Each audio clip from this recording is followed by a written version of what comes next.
sing praises to your name, O Lord. Praises to your name, O Lord. ఈ సమయంలో మరి లూకా సువార్త 9వ అధ్యాయం 46వ వచనాన్ని మనం చదువుకుంటూ మరి లేఖనాల్లోనికి వెళ్దాము.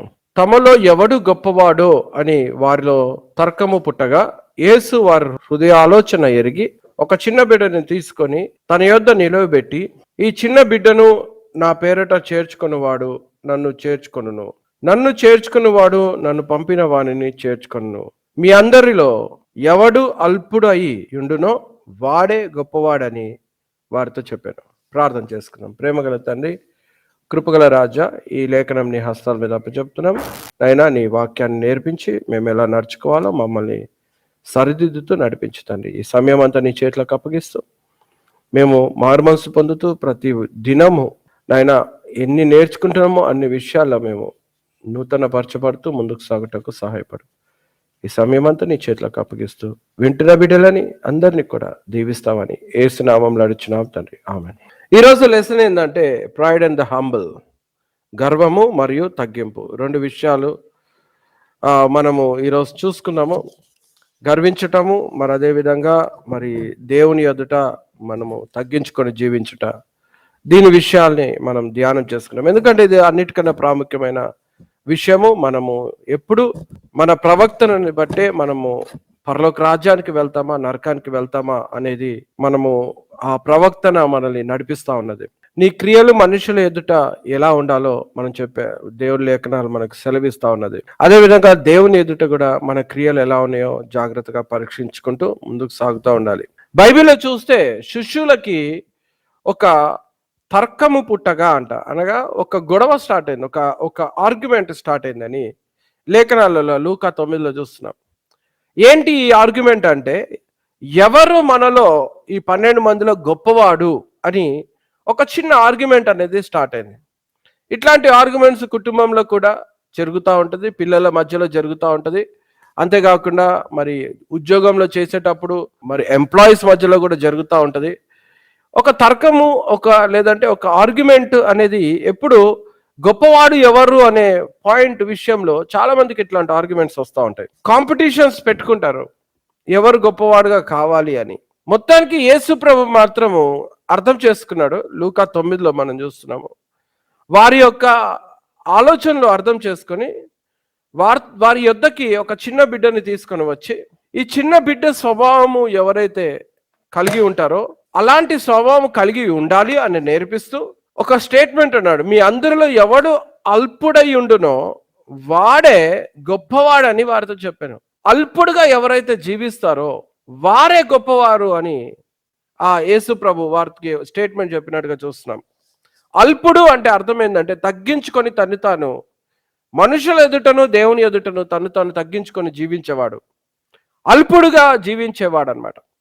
కాబట్టి ఈ విధమైన తగ్గింపు గురించి మాట్లాడుతూ ఉన్నాడు. 9వ అధ్యాయం లూకాలోనే కాకుండా లూకా 22లో కూడా ఒక విషయాన్ని చూస్తాం. లూకా 22లో, లూకా 22:24లో మనం చూస్తే, తమలో ఎవరు గొప్పవాడుగా ఎంచబడునో అను వివాదము వారిలో పుట్టగా ఆయన వారితో ఇట్లనెను, అన్యజనములలో రాజులు వారి మీద ప్రభుత్వం చేయుదురు, వారి మీద అధికారము చేయువారు ఉపకారులు అనబడుదురు. మీరైతే అలాగూ ఉండరాదు. మీలో గొప్పవాడు చిన్నవాని వలెను, అధిపతి పరిచారకుని వలెను ఉండవలెను. ఇంకొక స్టేట్మెంట్ చెప్పుకుంటా వస్తున్నాడు. ఏమంటున్నాడంటే, రెండో భాగంలో ఇంకొక సందర్భంలో లూకా 22లో చూస్తున్నాం. ఏంటంటే 9వ అధ్యాయము 22వ అధ్యాయం రెండు డిఫరెంట్ గా ఉన్నది. అక్కడేమో చిన్న బిడ్డను చూపించాడు, ఇక్కడ మరొకసారి వివాదం జరుగుతూ ఉంది. ఈ సందర్భంలో యేసు ప్రభు వీళ్ళకి ఏం చెప్తున్నాడంటే, ఒకవేళ మీలో ఎవరైనా గొప్పవాడు అనబడాలనుకుంటే చిన్నవాని వలె, ఒకవేళ అధిపతి ఉంటే పరిచారకుడు అంటే పనిచేసేవాడి వలె ఉండవలెను. ఇలాంటి మనస్సు దేవుడు వారికి ఉండాలని చెప్తా ఉన్నాడు. శిష్యులకి ఎంతవరకు అర్థమైందో తెలియదు, కానీ వారు మాత్రము ఎప్పుడు ఒక ఆర్గ్యుమెంట్లో ఉంటుండే. ఏంటంటే నేను గ్రేట్ అంటే నేను గ్రేట్, యేసు ప్రభు ప్రక్కన ఎవరు కూర్చోవాలి ఎవరు కూర్చుంటారు అనే ఒక గ్రేట్నెస్ కోసం పరిగెత్తిన వ్యక్తి.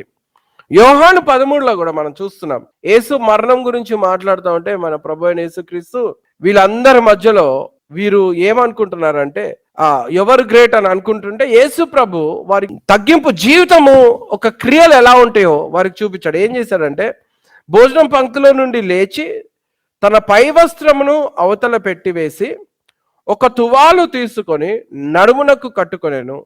అంతటా పళ్ళెంలో నీళ్లు పోసి శిష్యుల పాదములు కడుగుటకును తాను కట్టుకొని ఉన్న తువాలుతో తుడుచుటకును మొదలుపెట్టెను. ఈ యోహాన్లో మనం ఏం చూస్తున్నామంటే యేసు ప్రభు ఈ వివాదాన్ని గమనించి ఆయన ఒక తువాలు తీసుకొని నడుముకు కట్టుకొని పళ్ళెంలో నీళ్ళు పోసి కాళ్ళు కడగటం మొదలుపెట్టాడు. కాళ్ళు ఎవరు కడుగుతారంటే దాసులు కడుగుతారు. యేసు ప్రభు భూమి మీద అనేకులని స్వస్థపరుస్తూ అనేకుల కోసము పైనుంచి దిగి వచ్చి ప్రాణం పెట్టుటకు వచ్చిన యేసు ప్రభు, అందరిని రక్షించుటకు వచ్చిన యేసు ప్రభు పళ్ళెంలో తీసుకొని నీళ్లతో కాళ్ళు కడగటము మొదలుపెట్టి ఎంత గ్రేటెస్ట్ యాక్ట్ ఇది వారి ముందు చూపించాడు. నీతికరమైన మనిషి యొక్క యాక్ట్ అలా ఉండాలి. మనుష్యుడు చేసే విధంగా అట్లుండాలి. హంబుల్ యాక్షన్ అంటారు దాన్ని. అంటే అర్థం ఏంటంటే తగ్గింపుకొని చేసే, తగ్గించుకున్న క్రియ. యేసు ప్రభు ఏం చేశాడంటే వారికి అలా చూపించాడు. శిష్యులు పేతురు అయితే అయ్యా నువ్వు నా పాదాలు పట్టుకుంటావా అని ఒక్కసారిగా షాక్ అయిపోయాడు. కానీ శిష్యులకి యేసు ప్రభు మాత్రం తగ్గింపు ఏందో నేర్పించాడు. కేవలము శిష్యులకే కాదు, మనకి కూడా యేసు ప్రభు నేర్పిస్తా ఉన్నాడు. ఏంటంటే ఎల్లప్పుడూ దేవుని బిడ్డలుగా ఉండాలి అని మనం కోరినట్లయితే మనకి తగ్గింపు అనేది అన్నిటికన్నా ప్రాముఖ్యంగా మనము గమనించుకోవాలి. భూమి మీద మనము దేవుని ద్వారా పంపబడ్డాము. భూమిని వదిలిన తర్వాత మన ఇల్లు పరలోక రాజ్యము. కనుక మనము భూమి మీద ఉన్నంత కాలము యేసు ప్రభు లాంటి ప్రవక్తన కలిగి తగ్గించుకొని మనం జీవించాలి. అప్పుడే యుగ యుగంలో ఆనందించే స్థలానికి పాత్రలు అవుతాం.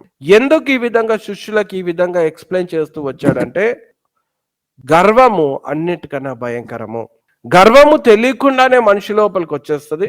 గర్వము లేదు అనుకుంటూ గర్వంగా ప్రవర్తించే వ్యక్తులు కూడా ఉంటారు. శిష్యులకి ముందుగానే అందుకే ఈ స్టేట్మెంట్స్ ఈ విధంగా పలికినట్టుగా చూస్తున్నాం.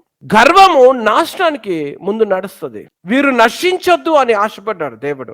ఏ ఒక్కరు కూడా నశించకుండా ఉండాలనే ప్రాముఖ్యత గురించి శిష్యుల కాలు కడిగినట్టుగా చూస్తున్నాం. యాకోబు గ్రంథం 4వ అధ్యాయం 6వ వచనం ఏం చెప్తుందంటే దేవుడు అహంకారులను ఎదిరించి దీనులకు కృప అనుగ్రహించును అని లేఖనము చెప్పుచున్నది. ఈ లేఖనాలలో గుర్తు చేస్తూ ఉన్నాడు యాకోబు ఏంటంటే అహంకారులని దేవుడు ఎదిరిస్తూ ఉన్నాడు. అనగా గర్వం అనేది మన లోపలికి వస్తే గర్వమైన ప్రవక్తన మనకుంటే మనము దేవునికి విరుద్ధంగా పనిచేసే వ్యక్తులుగా ఉంటాం.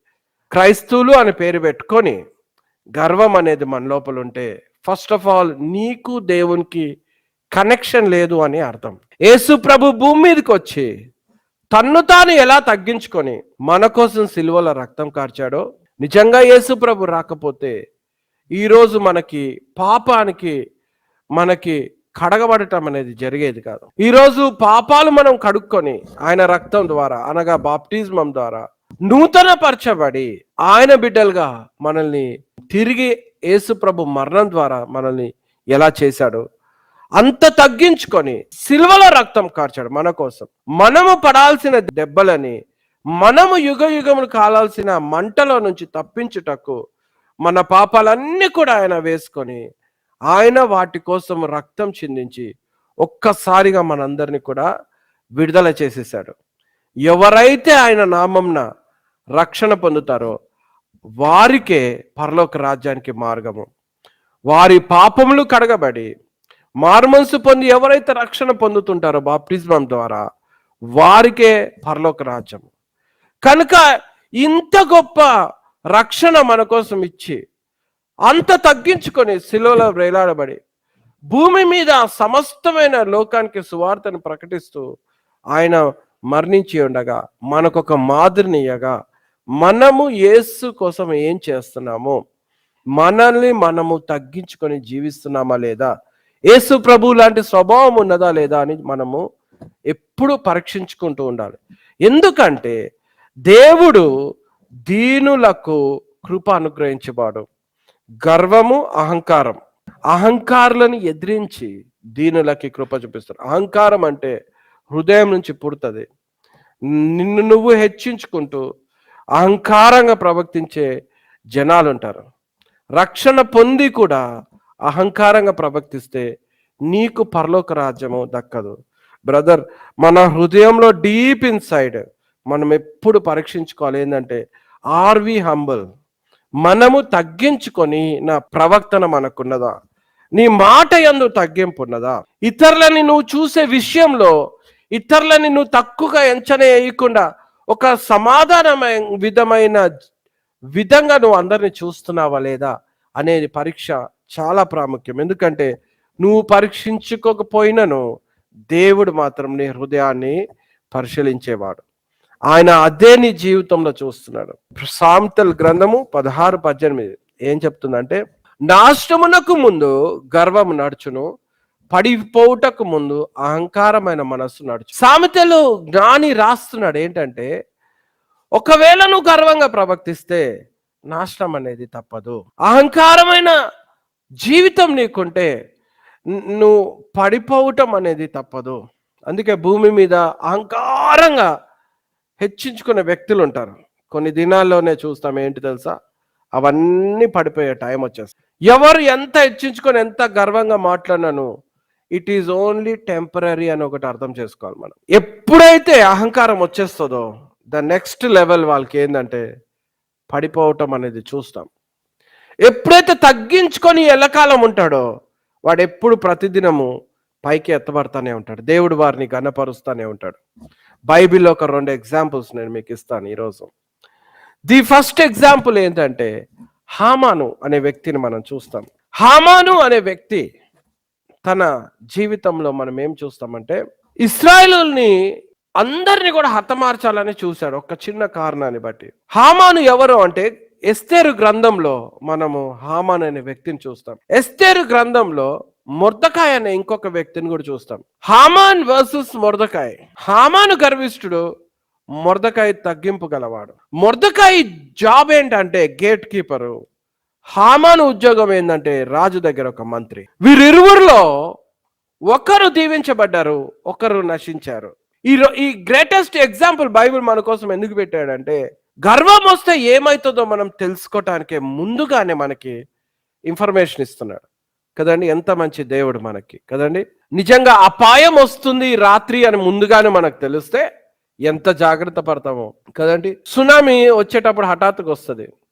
సునామీ వస్తుంది అని మనకి ఒక రోజు ముందుగానే చెప్తే అందరు కూడా ఖాళీ చేసేసి పారిపోతారు, మరణాన్ని తప్పించుకుంటారు. భూకంపం ఉంది ఎగ్జాంపుల్గా. భూకంపము పలాని టైంలో వస్తుంది అని మనకి ఇన్ఫర్మేషన్ ఇస్తే భూకంపం నుంచి తప్పించుకోవడానికి మనకు అవకాశం ఉంటుంది. అలానే ఏదైనా సరే మనకు ముందుగానే ఇన్ఫర్మేషన్ ఉంటే ఆ ఒక అపాయం నుంచి మనం తప్పించుకోగలం. అలానే కరోనా కూడా పలానా డేట్లో పలానా టైంలో రాబోతుంది అంటే ముందుగానే మనకు అన్ని కూడా ప్రిపరేషన్స్ ఉంటుండే.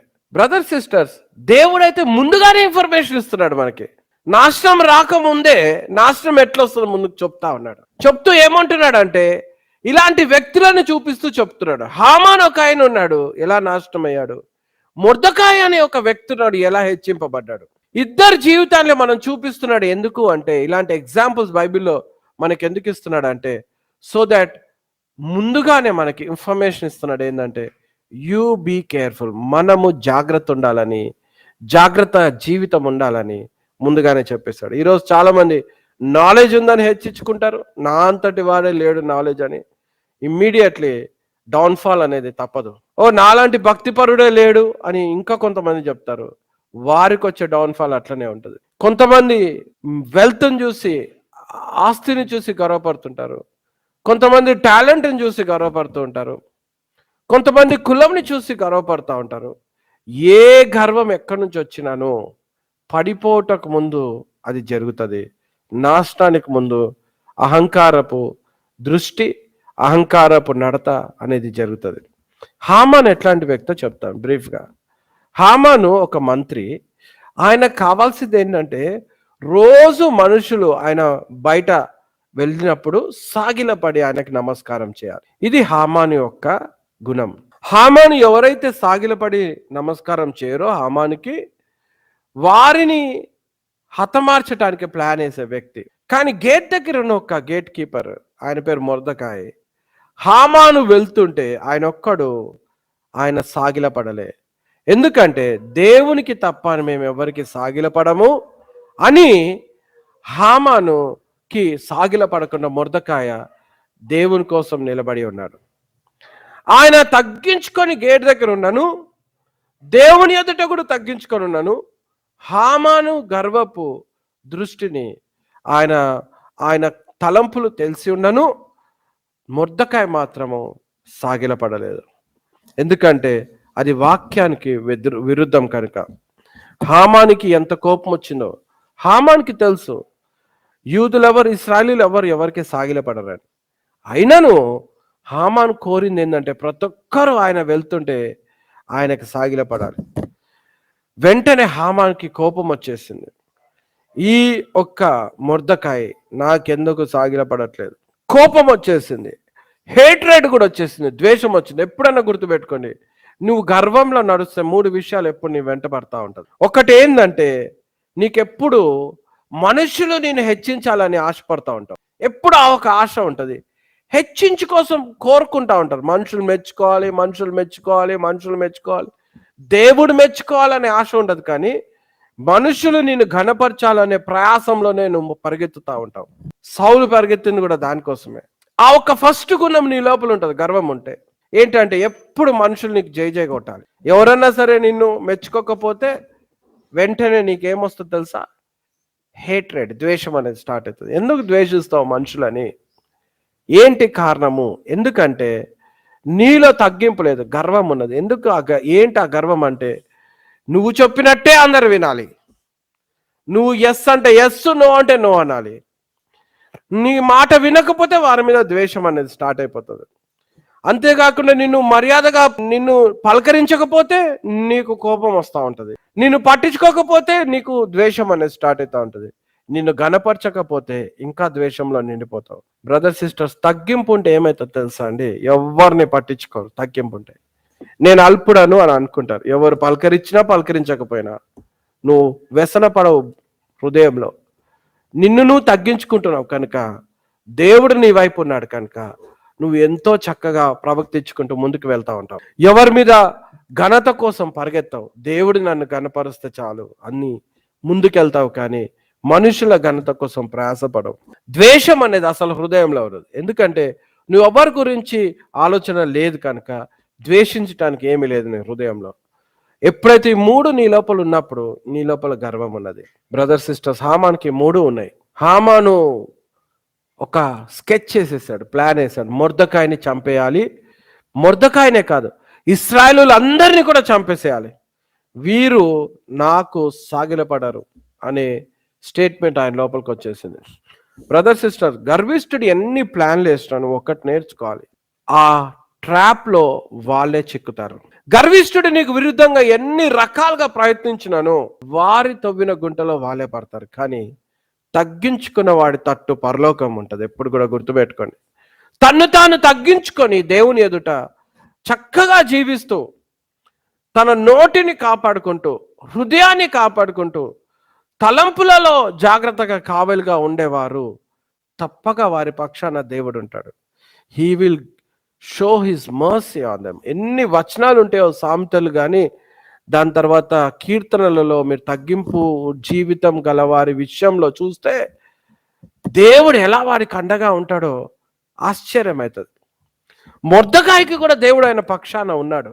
మొర్దెకాయి ఎంత ప్రయత్నించి హామాను ఏం చేశాడంటే ఒక ఉరి కొమ్మము తయారు చేయించి ఉరి తీయాలని ట్రై చేశాడు. ఫలాని డేట్ సెట్ చేశాడు. ఈ టైంలో మొర్దెకాయిని నేను అందరి ఎదుట నేను ఉరి తీస్తాను అని హామాను పర్మిషన్తో సహా వచ్చినాను. దేవుడు దాన్ని తిప్పేశాడు. ఎందుకంటే గర్విష్ఠులు ఎవరు దేవుడు ఎట్టి పరిస్థితుల్లో అట్లాంటి వారిని సక్సెస్ఫుల్ లైఫ్ అనేది వారికి లేదు. గర్విష్ఠులు ఎప్పుడు కింద పడాల్సిందే. అది ఇప్పటికీ చూస్తాము, అది ఎప్పటి నుంచో నడుస్తుంది కూడా. ఎందుకంటే అహంకారము, గర్వము దేవునికి విరుద్ధం. కొంతమంది గర్వంగా మాట్లాడుతూ నా అంతటోడు ఎవరు లేరు అనుకుంటారు, కానీ నవ్వు వస్తుంది నాకు. ఎందుకు తెలుసా? నెక్స్ట్ స్టెప్ వారి జీవితంలో జరిగేది ఏంటంటే అహంకారపు మాటలు ఆగిపోవాల్సి వస్తుంది. ఎందుకంటే బైబిల్ ఉన్నది సత్యము, అదే జరుగుతుంది. ఈ యొక్క హామాన్ ఏం చేశాడు? ఉరికొమ్మం చేసి మొర్దెకాయిని తీయాలనుకున్నాడు. కానీ ఎస్తేరు రాని రాజుకెళ్ళి, ఆ స్టోరీ అంతా మీరు చదవండి. ఎస్తేరు గ్రంథం ఎంత చక్కగా ఉంటుందో. ఈ లెసన్లో ఎస్తేరు గ్రంథంలో అనేకమైన గొప్ప విషయాలు మనకు తెలుసుకోగలం. ఎవరి పక్షాన దేవుడు ఉంటాడు, ఎవరికి దేవుడు విరుద్ధంగా ఉంటాడు. ఆ గ్రేట్ లెసన్ మనము చూస్తాం. దేవుని పిల్లల కోసం ఎలా దేవుడు ప్లాన్ చేస్తాడు, ఎలా కాపాడతాడు అనేది మనము ఎస్తేరు గ్రంథంలో చూడగలము. లాస్ట్కి ఎస్తేరు రాజుకు చెప్తే, రాజుకు తెలియకుండా ఈ పని చేసినందుకు హామాను మీద కోపంతో మొర్దెకాయి ఏమో రాజు ప్రాణాన్ని ఒకసారి కాపాడతాడు. అవన్నీ విన్నాక రాజు మొర్దెకాయి విషయంలో ఎంత గ్రేట్గా ఫీల్ అవుతాడో, ఆ ప్రాణాన్ని కాపాడిన వ్యక్తిని లాస్ట్కి హామానునే ఉరికొమ్మ మీద తీపించి మొర్దెకాయికి ఆ మంత్రి పదవి ఇచ్చినట్టుగా చూస్తున్నాం. హెచ్చించబడాలంటే నువ్వు తగ్గించుకోవాల్సిందే.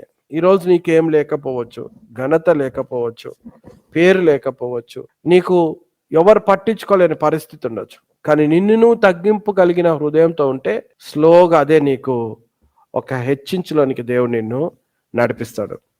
ప్రైడ్ అనేది అన్నిటికన్నా డేంజర్ ఒక విషయం. అది నిన్ను డౌన్ఫాల్కి తీసుకెళ్తుంది.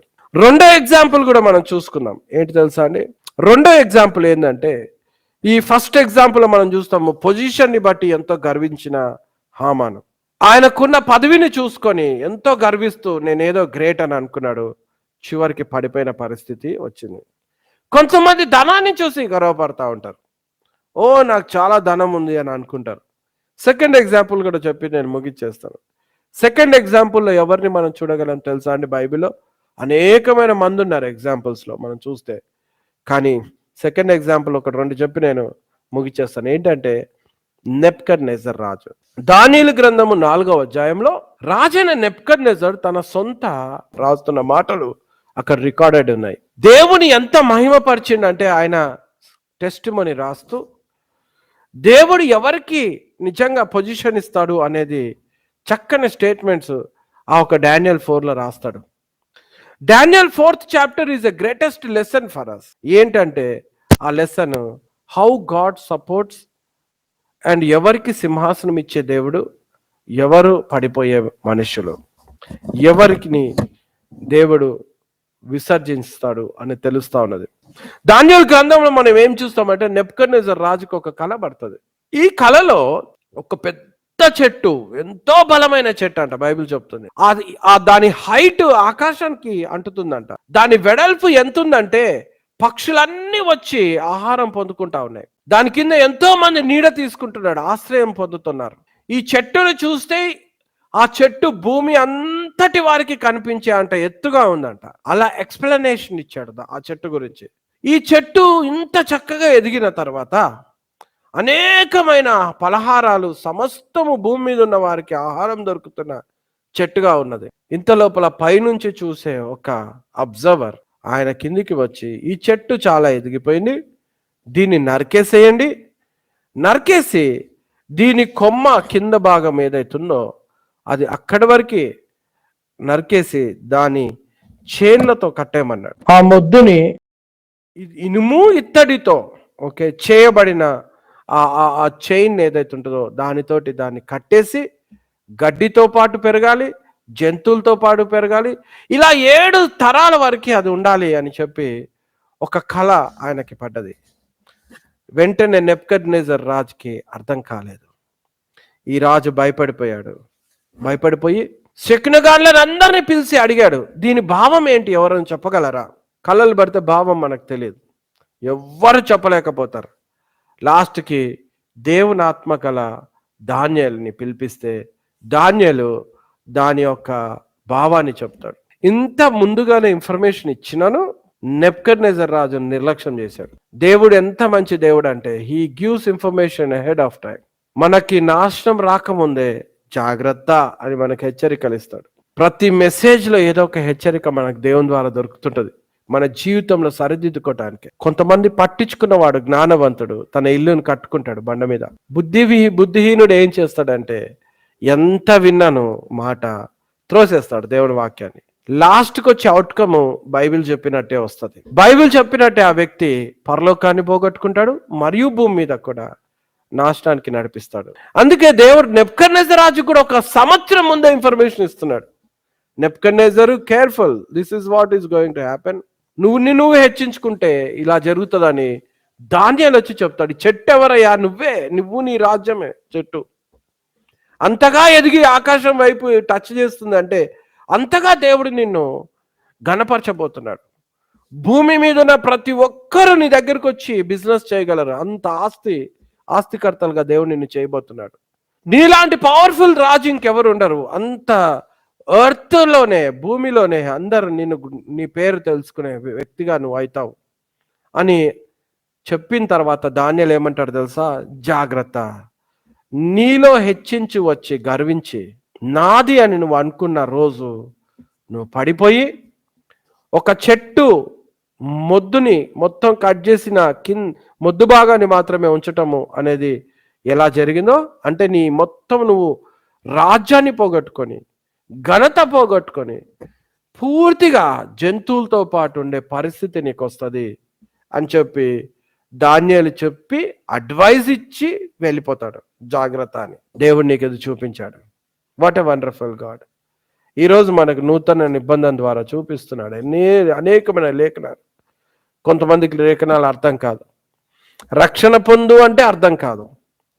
బాప్టిజం తీసుకొని పాపాలు కడిగేసుకో అంటే పెండింగ్ పెడతా ఉంటారు దాన్ని. ఈ లోపల చచ్చిపోతే ఏమవుతుంది? దేవుడిచ్చిన అవకాశాన్ని కూడా పోగొట్టుకుంటారు. రక్షణ బాప్టిజం లేకుండా మరణిస్తే పరలోక రాజ్యము పోగొట్టుకుంటాడు, నరకాగ్నికి పాత్రుడవుతాడు. నువ్వు ఎన్ని సంఘాలకు వెళ్ళు, ఎన్ని రకాలుగా కానుకలేయు, ఏమి చేసినను రక్షణ లేకపోతే మాత్రం అంత వేస్ట్. నీదంతా కూడా నీ ఆత్మకి మొదటి అడిగే పడలేదు నీ జీవితానికి. కొంతమందికి దేవుడు వాక్యం చెప్తుంటాడు, తాగుబోతు తనము పాపము అని చెప్పొచ్చు. అయినను మొండిగా ఆ పనిలో ఉంటే వదలకుండా క్రైస్తవులు వారికి వచ్చే శ్రమ, వారికి వచ్చే శిక్ష నరకాగ్ని. అబద్ధం ఆడొద్దనే సింపుల్ స్టేట్మెంట్ అబద్ధం అనేది. ఈ స్టేట్మెంట్ సింపుల్గా దేవుడు చెప్తుంటాడు. అబద్ధిక్కుల వారికి కూడా పరలోక రాజ్యంలో దొరకరు, కనిపించరు, స్థానం లేదు. కానీ ప్రకటన ప్రకారంగా వారికి వచ్చే స్థానము నరకాగ్ని అని చెప్తూ అబద్ధాలకి జనకుడు అని సాతానుడు అని చెప్పినాను. ఇవన్నీ తెలిసినాను, ముందు ఇన్ఫర్మేషన్ ఉన్నాను. అయినా మనుషులు దాని వెనుకనే పడతారు. చివరికి ఏమొస్తుందండి? నెబుకద్నెజర్ గతి వచ్చినట్టే వస్తుంది. నెబుకద్నెజర్ రాజన్న మారుమనసు పొంది మార్చుకున్నాడు తన జీవితాన్ని. చాలా మంది మారుమనసు లేకుండా అలానే జీవిస్తూ నేను బాగానే ఉన్నాను అనుకొని చివరికి దక్కేది ఒక్కటే, నరకాగ్ని తప్పించి యుగ యుగములు కాల్చిన మంట తప్పించి ఏముండదు. వ్యభిచారం చేయొద్దని ఎంతో వింటారు, అయినను అలానే అడుగులేస్తూ ఉంటారు. దొంగతనం చేయొద్దని లేఖనాలు సెలవిస్తుంది, మోసం చేయొద్దని లేఖనాలు సెలవిస్తుంది. అసూయ, కలహము, మత్సరములు, అల్లరితో కూడిన ఆటపాటలు, ఇవన్నీ ఎన్ని చెప్పినాను దేవుడు ముందుగానే వీరికి జరగబోయే ఇన్ఫర్మేషన్ ఇస్తున్నాను. పట్టించుకోలేని జనం ఉంటారు. చివరికి వారికి వచ్చేది ఏంటి తెలుసా అండి? నష్టము తప్పించి. ఈ నెబుకద్నెజర్ రాజుకి ముందుగానే దేవుడు ఇన్ఫర్మేషన్ ఇచ్చాడు. 1 year అయిపోయింది. 1 year తర్వాత కింగ్ నెబుకద్నెజర్ ఏం చేశాడంటే మర్చిపోయి 1 yearలోనే మర్చిపోయాడు.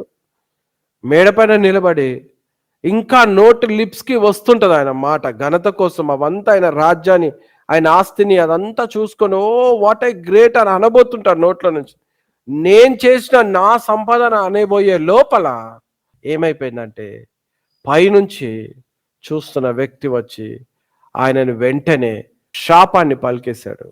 వెంటనే సింహాసనం పోయింది, రాజ్యము పోయింది, పనివారు పోయారు, అంతా పోయింది. మనుషులలో నుంచి వెలివేయబడ్డాడు. జంతువుల మధ్యలో ఆయనను కట్టేశారు. చివరికి ఆయన జంతువుల మధ్యలో తడుస్తూ మంచులో ఎండకి ఎండుతూ వర్షానికి తడుస్తూ జంతువుల లాంటి స్వరం వచ్చేసింది ఆయనకి. జంతువులలాగా మాట్లాడే మాటలు ఆయనకు, మనుషులు ఎవరు లేరు ఆడ మాట్లాడటానికి. ఆహారం లేదు, చేన్లతో కట్టివేయబడ్డాడు. ఏం తినాలో అర్థం కాక జంతువులు తినే గడ్డిని తినుకుంటూ మొత్తం జుట్టు పెరిగిపోయి ఆయన గోర్లు పక్షిరాజు వలె గోర్లు పెరిగిపోయి ఒక యానిమల్ లాగా తయారయ్యాడు. ఆ టైంలో నెబుకద్నెజర్ రాజుకి జ్ఞానం వచ్చింది. ఆయనకన్నా జ్ఞానం వచ్చింది. చాలా మంది క్రైస్తవులకి జ్ఞానం ఎంత చెప్పినా రాదు. ఈయన జ్ఞానం వచ్చింది. ఏం చేశారు తెలుసా? మంచి స్టేట్మెంట్ పలుకుతాడు. దేవుని తట్టు తిరిగి ప్రార్థన చేస్తాడు. దేవా, అన్ని నీ చేతిలో ఉన్నది. దేవుని మహిమపరిచి ఘనపరుస్తాడు. 7 సంవత్సరాలు ఆయన గడ్డి తినాల్సి వచ్చింది. హెచ్చించుకున్నాడు, తగ్గించబడ్డాడు. దేవుడిచ్చిన ఆస్తిని చూసుకుంటూ నాది అనుకున్నాడు. దేవుని మహిమపరచుకున్న గర్విస్తూ ఉన్నాడు, పడిపోయాడు. చివరికి గడ్డి తినేటప్పుడు దేవుడి జ్ఞాపకం వచ్చాడు. లాస్ట్లో ఒక మాట అంటాడు, 4వ అధ్యాయము 37లో దానియేలులో, ఈలాగు నెబుకద్నెజర్ అను నేను పరలోకపు రాజు యొక్క కార్యములన్నీ సత్యములను ఆయన మార్గములు న్యాయములనై ఉన్నవనియు గర్వంతో నటించు వారిని ఆయన అనపశక్తుడనియు ఆయనను స్తుతించుచు కొనియాడుచు ఘనపరచుచున్నాను. ఏమంటున్నాడు చూసారండి? ఆయన లాస్ట్ స్టేట్మెంట్ వాళ్ళు చక్కగా చెప్పాడు. నేనయ్యా నెబుకద్నెజర్ని రాస్తున్నా, ఆయన కార్యములు సత్యములు అంతే. అంటే ఏది దేవుడు చెప్పింది లేఖనాలు సత్యమే. మనం ఏది వింటున్నామో అది సత్యము. మరణం ఉందంటే మరణం ఉంది, దాన్ని సత్యమే అది. మనుషుడు ఇన్ని సంవత్సరాలు బతకగలడని లేఖనాలు సెలవిచ్చిందంటే అన్నే సంవత్సరాలు బతుకుతాడు. అలానే ఆయన మార్గములు న్యాయములైనే. Just God. మనుష్యుడు ఏది విత్తుతాడు అదే కోస్తాడు. మంచి చేస్తే దీవెన వస్తుంది, చెడు చేస్తే నాశనానికి వెళ్తాం. ఆయన జస్ట్ గాడ్ అంట అని చెప్తూ గర్వాన్ని అనపశక్తుడని అని అంటున్నాడు. ఏంటి? ఒకడు గర్వాన్ని అణిచివేస్తాడు. ఎవరంటే దేవుడు అని చెప్తున్నాడు.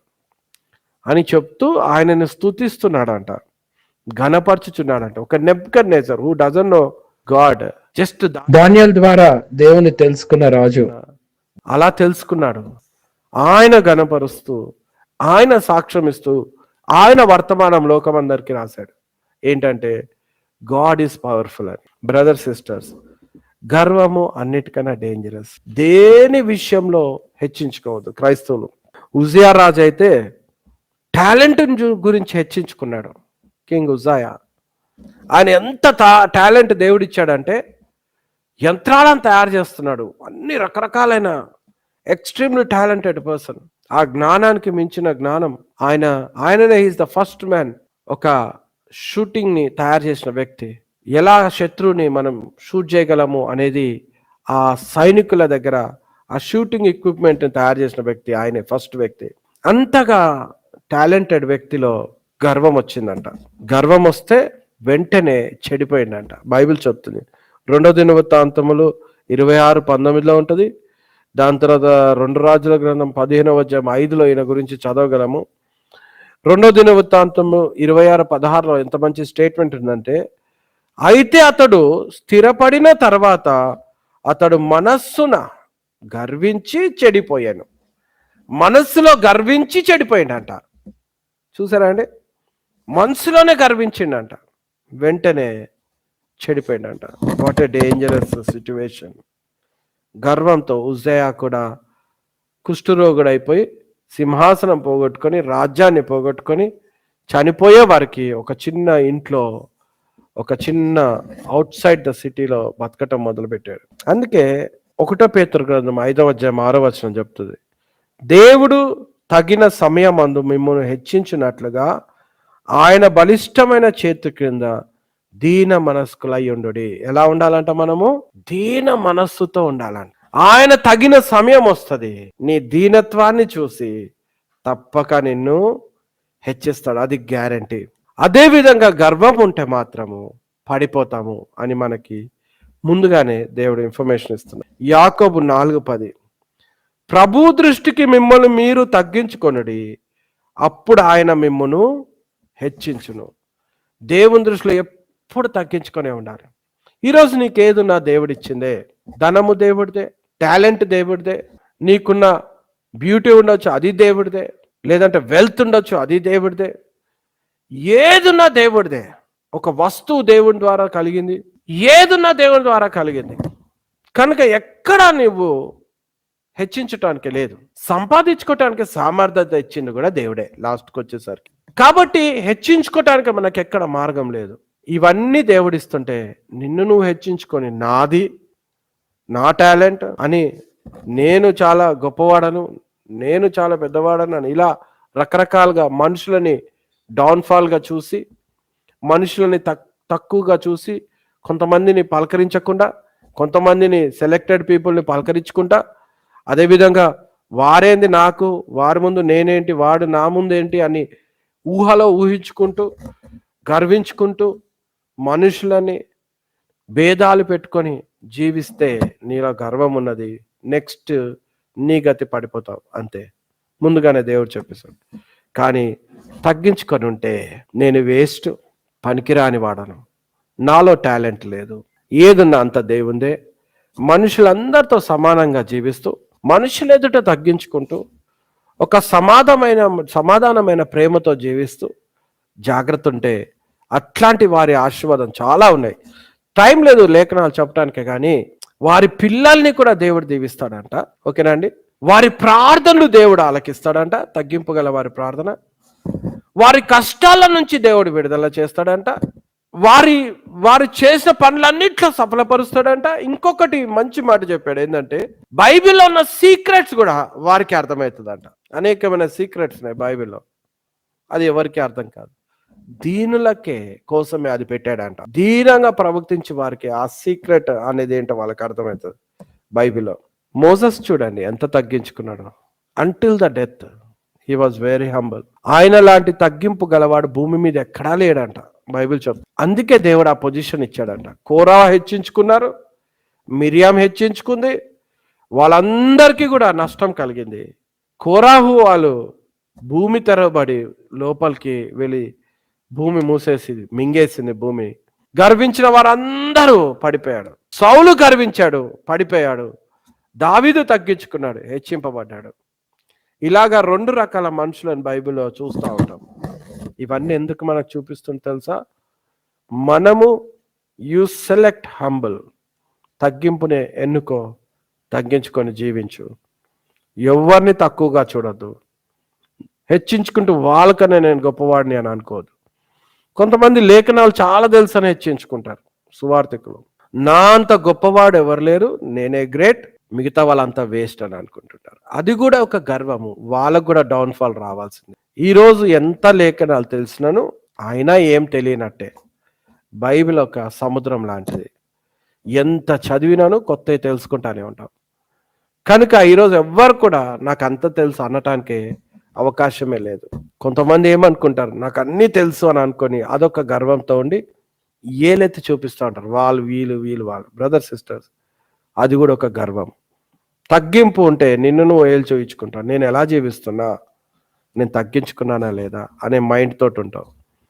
If you humble your self before God, you will be lifted up. కాలు కడిగే జీవితం నీకున్నదా? యేసుప్రభు లాంటి పరిచర్య చేసే గుణం నీకున్నదా? సర్వెంట్ లాంటి మైండ్ నీకున్నదా? నీకు ఎలాంటి మైండ్ ఉన్నది? ఒకసారి పరీక్షించుకుంటూ మార్మన్స్ పొంది. ఈరోజు దేవుడిచ్చే టైం. ఆల్రెడీ నీ డౌన్ఫాల్ స్టార్ట్ అయిందేమో, ఇన్ని రోజులు హెచ్చించుకొని నీ డౌన్ఫాల్ స్టార్ట్ అయిందేమో, పడిపోవటం మొదలవుతుందేమో, లేదా కొన్ని రోజుల్లో నీ డిస్ట్రక్షన్ స్టార్ట్ అవుతుందేమో, నీ గర్వానికి కావాల్సిన శిక్ష పొందబోతున్నావేమో. దేవుడు నీకు ఈరోజు మెసేజ్ వినిపిస్తున్నాడేమో. ఏం చేయాలి ఇప్పుడు? మారుమనసు పొంది సరిదిద్దుకొని దేవుని దగ్గర సరి చేసుకోవాలి. ఇంకా కూడా రక్షణ లేని పరిస్థితులు ఉంటే నువ్వు డేంజర్ స్టేజ్లో ఉన్నావు. రక్షణ పొంది పాపాలు కూడా కడిగేసుకొని, నమ్మి బాప్టిజం పొందిన వాడు రక్షింపబడును, నమ్మని వానికి శిక్ష విధింపబడును. మార్కు 16:16 చెప్తుంది. రక్షణ లేని వారు జాగ్రత్త, ఇంకా డేంజర్ స్టేజ్లో ఉన్నారు. కనుక ఈరోజు సరి చేసుకుందాం. కళ్ళు మూసుకొని ప్రార్థన చేసుకుందాం. ప్రేమగల తండ్రి, కృపగల రాజా, ఈరోజు ఇచ్చిన వాక్యంకి ఎంతో కృతజ్ఞతలు దేవా. దీనులకు అండనైనా గర్విష్ఠులకి తాము పాడు చేసుకొని నీకు విరుద్ధమవుతున్నారు తండ్రి. మా జీవితాలను గమనించి ఎక్కడైనా సరే హృదయంలో, మనసులో, తలంపులలో అహంకారం చూపు, అహంకారపు హృదయము, అహంకారపు మాటలు, అంతా తెలుసు అనే దురాలోచనలు మా లోపల ఉంటే క్షమించు తండ్రి. మేమైతే పనికిరాని వారము, మాకు ఏది ఉన్నాను నీ ద్వారా కలిగింది. టెంపరీ లైఫ్లో మేము ఎలా ఆలోచన చేయాలో మాకు ఆ జ్ఞానమే తండ్రి. ప్రతివారు నిన్ను పోలి నడుచుకోవటానికి సహాయపడు. శిష్యుల కాళ్ళు కడిగినట్టుగా అలాంటి తగ్గింపు తలంపులతో మేము జీవించడానికే సహాయపడు. ఎదుటివారు మాకన్నా గొప్పవారు అనే ఆలోచనతో ఉండాలి, కానీ మమ్మల్ని మేము హెచ్చించుకుంటూ పడిపోయే స్థితిలో ఉండకుండా మమ్మల్ని కాపాడు తండ్రి. ఈరోజు అలాంటి పరిస్థితులు ఎవరైనా ఉన్నాను క్షమించు తండ్రి ప్రభా. వారు మారు మనసు పొందుతున్నారు, క్షమించు తండ్రి. ఈ లేఖనం ఇచ్చినందుకు వందనాలు, ఈ ఆన్లైన్ ఇచ్చినందుకు వందనాలు. సంఘానికి రాని వారు ఎవరైతే ఆన్లైన్లో వింటున్నారో వారందరికీ కూడా నీ సహాయం అనుగ్రహిస్తామని యేసు ప్రభు నామములో అడుగుచున్నాం తండ్రి, ఆమేన్. Sing praises to your name, O Lord, praises to your name.